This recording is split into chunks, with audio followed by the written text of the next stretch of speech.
atau kalau sampai pengen yang lebih rendah itu apa namanya yang lebih tipis, kalau itu bagi ya, murah itu kalau dibeli. Ya sebenarnya kaidahnya sudah ada di EPS-nya kita itu di nanti yang akan saya itu. Jadi bagian dari tema-tema yang akan kita bahas ya, 40 kaidah itu mulai al-ijtihadu, la yunqadu bil ijtihad sampai kaidah yang ke-40 ya. Dari kita ma'as sababu awil ghururu wal mubasyaratu quddimatil mubasyaratu. Jadi sampai situ. Itu yang akan dihafalkan. Jadi jangan rasa terbebani kalau nggak menghafal ya nggak apa-apa. Yang jelas begini, kalau sampai meresum nilai dasarnya adalah B ditambah menghafal nilainya B+.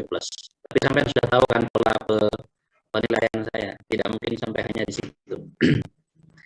Kemudian tugas kelompok itu, saya mendapatkan laporan di semester kemarin itu dari salah satu anggota kelompok bahwa jadi nilainya ada yang harusnya B+ jadi B gara-gara dia itu tidak melakukan perbaikan makalah.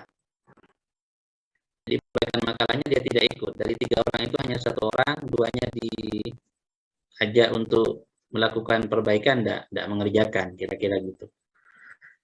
Kemudian UTS-nya 25%, UAS-nya 25%.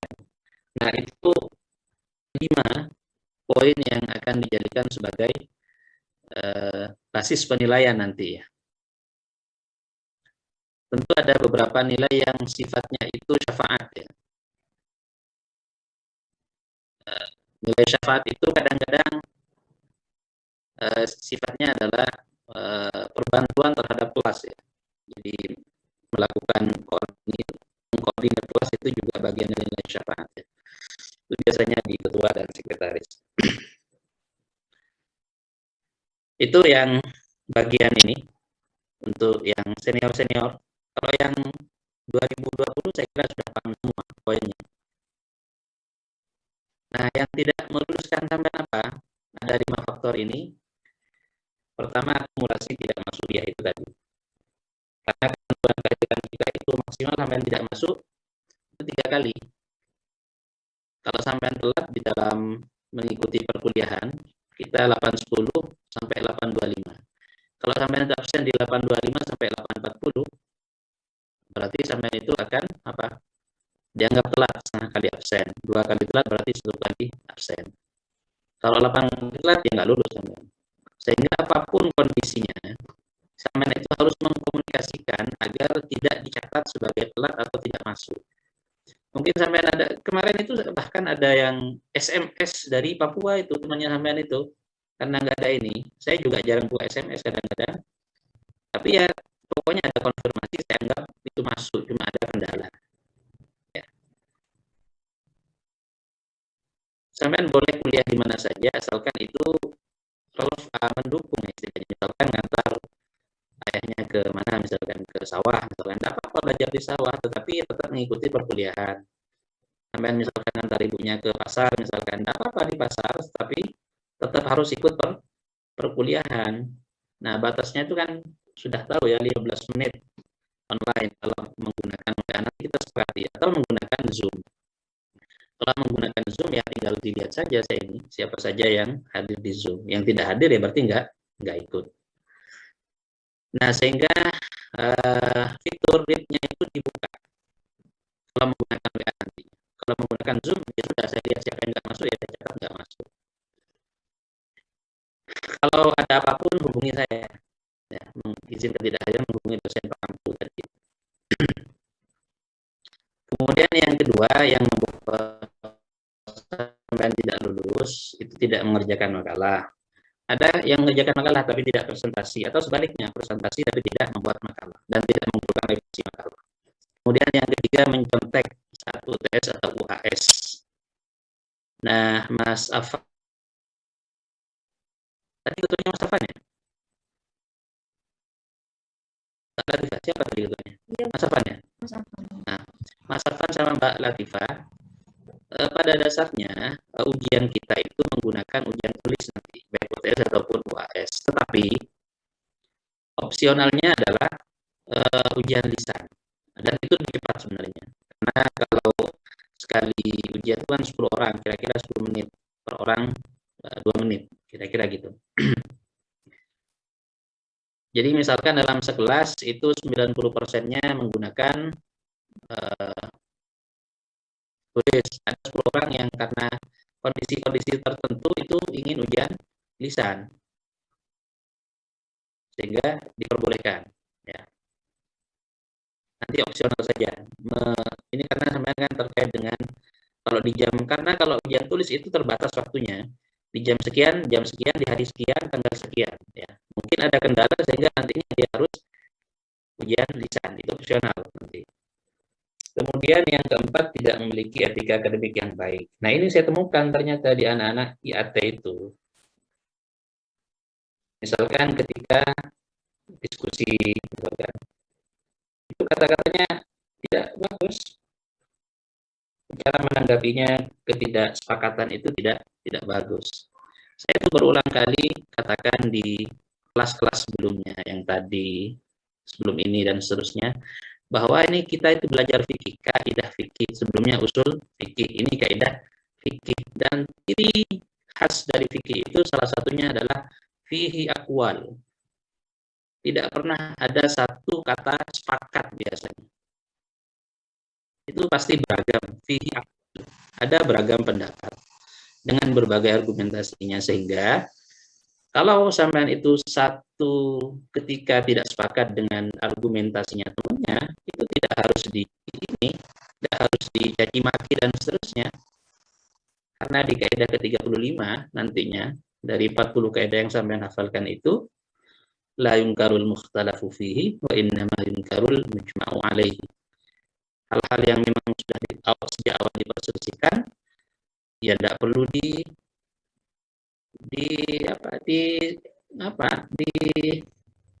layungkan, tidak perlu diingkari.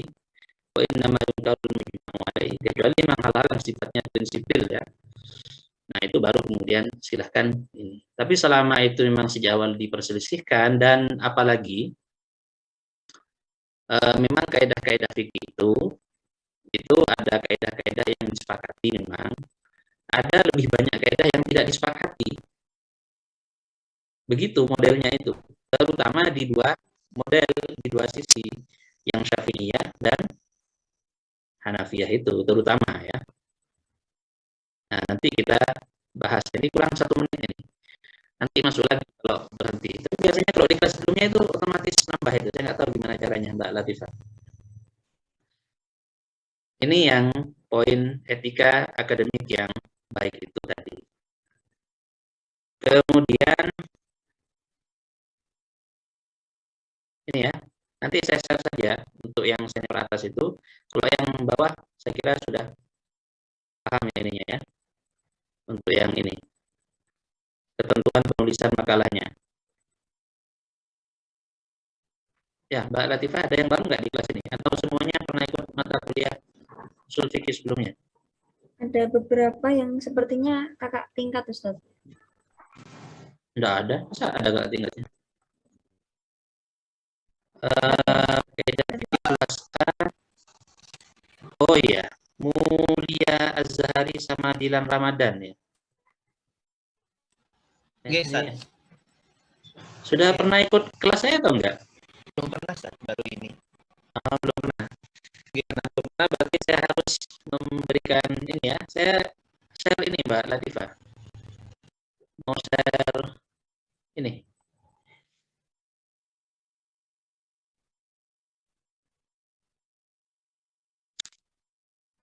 Pada prinsipnya sebenarnya perkuliahan kita itu sama seperti semester kemarin ya. Dengan beberapa penyesuaian, atau sebenarnya tidak ada, sebenarnya sama saja. Cuma karena ada dua ini, ya saya jelaskan secara singkat saja mungkin ya. Sebagai gambaran saja, saya tanya Mbak Latifah itu dapat nilai apa kemarin?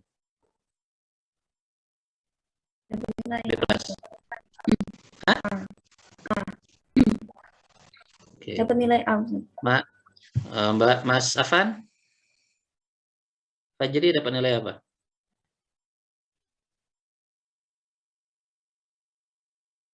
Mana suaranya? Kemarin bener. Tes udah kedengeran. Kemarin dapat nilai kalau nggak salah B, bentar saya cek. B biasa. B siakan. B biasa kayaknya. B biasa atau bebas? Kita ada begini. Ini kelihatan ya. Coba ini lagi. Tidak jauh berbeda. Jadi di kelas ini Mas Dilan dan siapa satunya terutama tidak ada nilai yang sifatnya itu menduga-duga, tidak ada. Sejak awal sampai sudah bisa merencanakan sampean akan dapat apa. Ini kira-kira bukan ilmu tasawuf tapi fikih begitu ya. Itu sudah bisa dipastikan kalau saya melakukan ini akan dapat apa begitu. Jadi ini kriterianya jelas. Saya akan dapat apa kalau saya mengerjakan apa. Jadi tidak terserah saya gitu ya. Ya ada faktor-faktor itu tetapi lebih kepada kesepakatan kita ini. Unsur-unsurnya ada 5 ya. Mas Dilan dan teman-teman yang lain. Saya menjelaskan ulang untuk menekankan saja. Di kita itu ada 5 komponen penilaian. Yang pertama adalah tugas individu. Ada 1, 2, 3, 4, 5. Nomor 1 dan nomor 3 itu sifatnya opsional, sunnah muakkadah. Tapi nomor 2, 4, dan 5 itu sifatnya wajib. Tidak melakukan sampai tidak lulus. Kita mulai dari nomor 1 ini, tugas individu resum. Seperti yang kemarin resumnya dari sumber manapun yang relevan dengan tema pembahasan kita.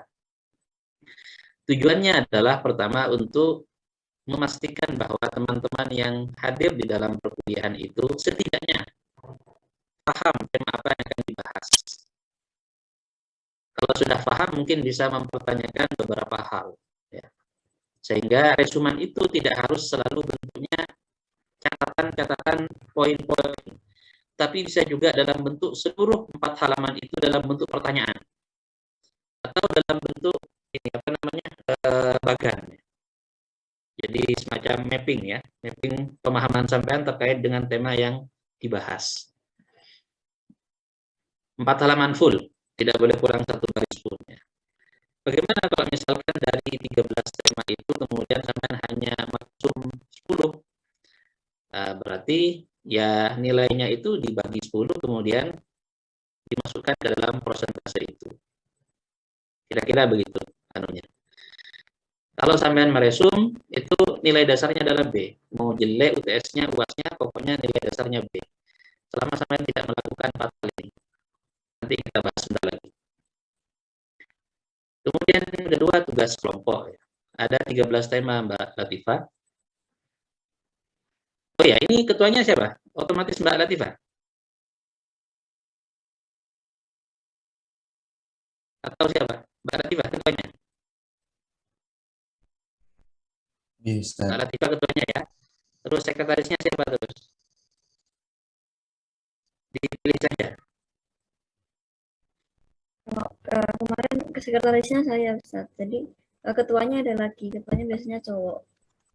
Oh ya, siapa ketuanya? Siapa yang dipilih ketuanya? Mbak Latifah berarti sekretarisnya. Iya. Ketuanya siapa? Cowok, ditunjuk saja siapa? Disepakati siapa? Yang pokoknya kriterianya begini, yang gampang dihubungi, gampang diajak kerjasama, gampang kalau disuruh-suruh. Ya pokoknya gampang dihubungi, nggak jarang-jarang online misalkan, itu kan sulit juga. Yang gampang dihubungi, diajak kerjasama begitu. Siapa? Disuarakan saja siapa kalau perlu dipilih. Siapa yang diusulkan untuk jadi ketua? Kalau sekretarisnya Latifah ini. Siapa Mas Rizal Malik sama yang mengusulkan siapa? Usulkan diri sendiri juga boleh. Afan, Ustaz. Siapa? Afan. Mas Afan pilih siapa?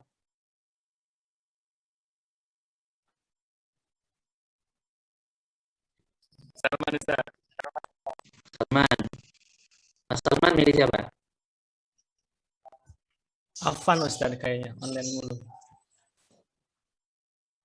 Ada lagi yang nama yang mau disampaikan? Tadi siapa tadi yang pertama?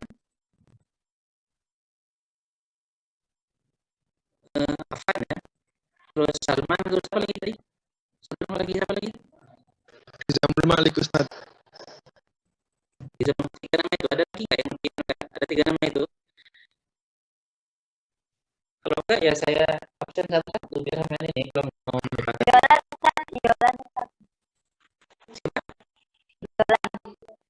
Yolan ya. Oke, ada 4 berarti. Ada Yolan, ada Nizamul Malik, ada Salman, ada Afan. Ditulis saja Pak, ini agak ribet kalau